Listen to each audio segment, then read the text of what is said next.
হ্যাঁ লিটন মামু, তুমি কি খেলতাছ? এমন দেই ভালোই খেলতাছ না? আজকে ভালো খেলছো। কত রান করছো জানি? ও, 27 বলে 25 রান না? দুর্দান্ত একটা ইনিংস খেলেছো তুমি। হ্যাঁ, দুর্দান্ত একটা ইনিংস খেলেছো। তারপর আমাদের ক্যাপ্টেন অধিনায়ক, হ্যাঁ শান্ত মামা, আপনি কি করলেন? ও, 15 বলে 16 রান করেছেন। ওহ, দুর্দান্ত একটা ইনিংস খেলেছেন তো। হ্যাঁ, এটাকে দুর্দান্ত বলতেই হবে। কারণ কেননা লাস্ট কয়েকটা ম্যাচের মধ্যে এটাই লিটন দাসের সেরা ইনিংস। 27 বলে 25 রান করেছেন। টেস্ট না হলে ওয়ানডের মধ্যে তিনি খেলেছেন, 25টা রান তো তিনি করেছেন। পাওয়ার প্লেতে পুরো 6 ওভার টিকেছেন তো, 10 ওভার পর্যন্ত টিকেছেন তো। কি খেলতেছেন এরা? 18 ওভার 3 বলে ম্যাচটা জিতেছে তারা। এটা কি 18 ওভার 3 বলে ম্যাচ জেতার ম্যাচ? এটা শেষ করার কথা 14 থেকে 15 ওভারের মধ্যে। এটা চট্টগ্রামে একটা মাঠ। এখানে যদি এইভাবে খেলে তাহলে পরবর্তী টি-20 বিশ্বকাপে তারা বড় বড় দলগুলোর সাথে কিভাবে খেলবে? এখানে যদি এই স্ট্রাইক রেট মেনটেন করে, এমনি তো বাংলাদেশের ব্যাটিং এর লাইন আপ অনেক লম্বা, 9 10 11 নম্বর পর্যন্ত ব্যাট করতে পারে। তাহলে আপনারা এইভাবে কেন খেললেন? তাহলে এটা বুঝতে হয় এটা আপনাদের ব্যর্থতা, আপনারা খেলতে পারছেন না। কিন্তু এটা আপনারা মুখে প্রকাশ করতে পারছেন না, আপনার খেলায় প্রকাশ করতেছেন আপনারা। আপনারা খেলতে পারছেন না। একটা তাওহিদ হৃদয়, মাহমুদুল্লাহ রিয়াদ, জাকির আলী, ওয়ানিক এরা যদি না থাকে আপনারা তো অচল। হ্যাঁ, বাংলাদেশের মনে হচ্ছে যে ওপেনিং চার্জ হলে আউট হয়ে যাক, যত তাড়াতাড়ি আউট হয়ে যাবে তত তাড়াতাড়ি রান বেশি হবে। কারণ তারা স্ট্রাইক রেট তার দেখুন, তামিম নতুন, এটা বাদ দিলাম, আমি এক সাইডে রেখে দিলাম তাকে, কারণ তিনি নতুন। তামিম, লিটন কুমার দাস এবং নাজমুল হোসেন শান্ত, এরা কি খেললে? এটাকে খেলা বলে? যদি আমরা ম্যাচটা জিতেছি, কিন্তু সেই এই মনের মতো হয়েছে জিতারা? অবশ্যই না। যেই জায়গায় আমরা ম্যাচটা শেষ করতে পারতাম 14 থেকে 15 ওভারের মধ্যে, বা 16 ওভার হাইস্ট, এর মধ্যে আমরা শেষ করতে পারতাম, সেখানে আপনারা 18 ওভার 3 বলে ম্যাচটা জিতলেন। তারপরে তো মনে হচ্ছিল যে একটা সময় মনে হচ্ছিল যে জিম্বাবু না ফাইট করতেছে ম্যাচে, অনেক ভালোভাবেই তারা ফাইট করতেছে। তারা আসলে দেখিয়ে দিল যে আমরাও খেলতে পারি।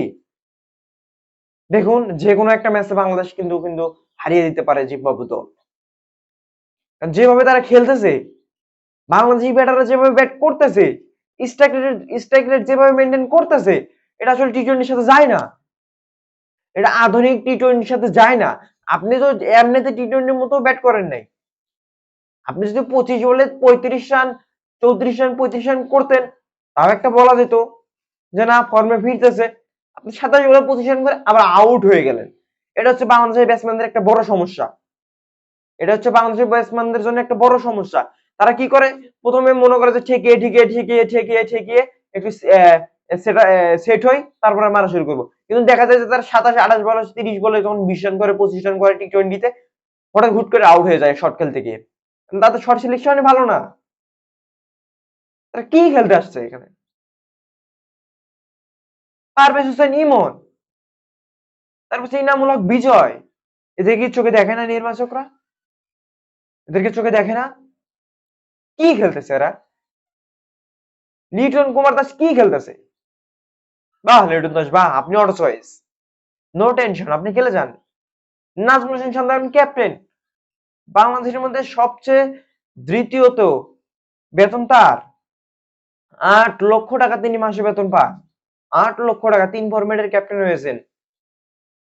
তো তার পারফরমেন্স দেখুন। এই দুইজনকে যদি বিশ্বকাপে যায় বাংলাদেশ, ভরাডুবি ছাড়া কিচ্ছু হবে না। ভরাডুবি ছাড়া কিচ্ছুই হবে না। যেখানে ইনামুল হক বিজয়, তাকে সুযোগ দিলে কি হতো?